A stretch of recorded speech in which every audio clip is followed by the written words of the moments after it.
All that being said, you look at Bernie Madoff, kind of a good example. Yes, but Bernie Madoff, he was a little bit different in that he presented himself in a certain way that made people trust him, and he was getting a lot of his clients were referrals. So Bernie Madoff, if you read the book about Madoff, I forget the name of that book. I read the Bernie Madoff book maybe about 2 or 3 years ago.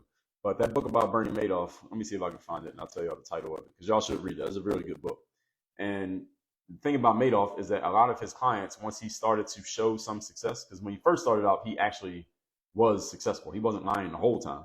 There was a point where he started lying. But anyway, in that book, one of the things that what is it called? There's a bunch of books on Madoff. Is it this one, Madoff? No, it's not that one. I gotta find the book. It's in my library, and they don't give me a way to search because I got it in my Apple Books library, and it is called. Let me see if I can find it while it's fresh on my mind.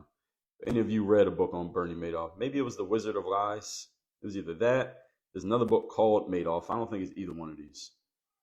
I gotta find it. It's probably on Amazon. Let me see if I can look it up. There's so many books written on him that it's hard to find the one that I read. The one that I read though, I liked. It was Bernie Madoff book. Let's see.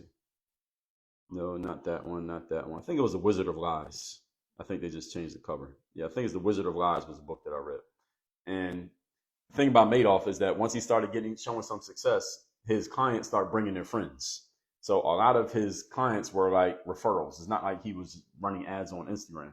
He was just getting a whole bunch of referrals, and those people all were putting money in with him, and he kept showing returns. He was showing returns for so long that it finally got to the point where, or he was showing returns, and then it got to the point where he couldn't keep it up because the Ponzi scheme couldn't keep working. He finally had to tell on himself, and that's when everything fell apart. So Bernie was a little bit different in that he had people's trust based on the fact that he was actually showing